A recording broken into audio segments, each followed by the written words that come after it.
Because I Could Not Stop for Death by Emily Dickinson. Because I could not stop for death, he kindly stopped for me. The carriage held but just ourselves and immortality. We slowly drove, he knew no haste, and I had put away my labor and my leisure too for his civility. We passed the school where children strove at recess in the ring. We passed the field of gazing grain. We passed the setting sun. Or rather, he passed us. The dews grew quivering and chill, for only gossamer my gown, my tippet only tulle. We paused before a house that seemed a swelling of the ground. The roof was scarcely visible, the cornice but a mound. Since then, 'tis centuries, and yet each feels shorter than the day I first surmised the horses' heads were toward eternity. Oh, hi. Didn't see you there. Today we're going to be talking about Emily Dickinson's poem, Because I Could Not Stop for Death. This poem's rhythm or meter is iambic, which means that every other syllable should have stress on the pronunciation. According to a high school teacher who shared information on eNotes.com, she says that the rhythm is supposed to make the reader feel as if there is a sway to the poem's movement, because they are in a carriage. Because there is no pattern to the rhyme in this poem, it emphasizes the mysteriousness of it. In stanza 1, the speaker says she couldn't stop her busy life, to die. So death stopped for her. The D in death is capitalized because death is the gentleman caller in this poem, so he's an actual character alongside herself. Death makes himself seem like a very polite person as he picks up the speaker in the carriage. The speaker uses words such as kindly and civility to show just how kind and how gentlemanlike he was.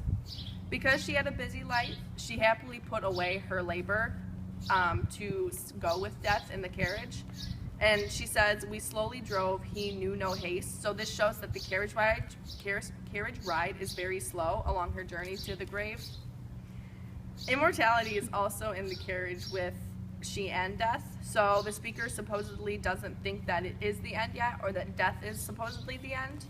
And in stanza 2, the speaker describes the different things that they pass along her journey. The speaker takes in all the things along the way because she is used to her daily labor, so she takes in the scenery around her. And in stanza 3, the speaker says, or rather he passed us. And this means that their carriage ride was so slow that the setting sun was actually set before they even passed it. As the sun goes down, it gets chilly, and the speaker is only wearing a thin nightgown as well as a thin shawl, and this emphasizes the eeriness and the chilliness of the poem. And in stanza 4, death has taken her to her grave, and we know that they have reached this destination because throughout the beginning of the poem, the speaker continues to say, we passed, and now it's we pause. And at this point, death isn't as much of a gentleman as he used to make himself seem. In stanza 5, we find out that the speaker is actually looking back on this day. She says, feels shorter than the day I first surmised the horses' heads were toward eternity. So this means that while she was in the carriage, she finally realized that she was on her own journey to her own eternity, which was death.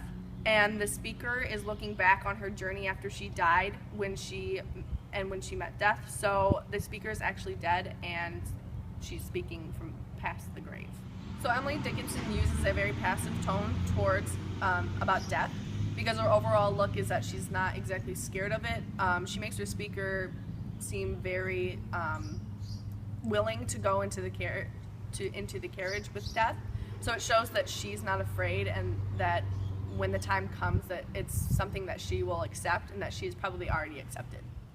As I analyzed the poem, I realized that this poem kind of reminded me of Disney's A Christmas Carol, in the scene where the ghost of Christmas Future comes to Scrooge and he reveals himself as the all-in-black kind of shadow, but he also brings with him a carriage and two horses pulling it. And when he reveals himself in that type of manner, in that way, with the carriage, it just reminded me of that poem.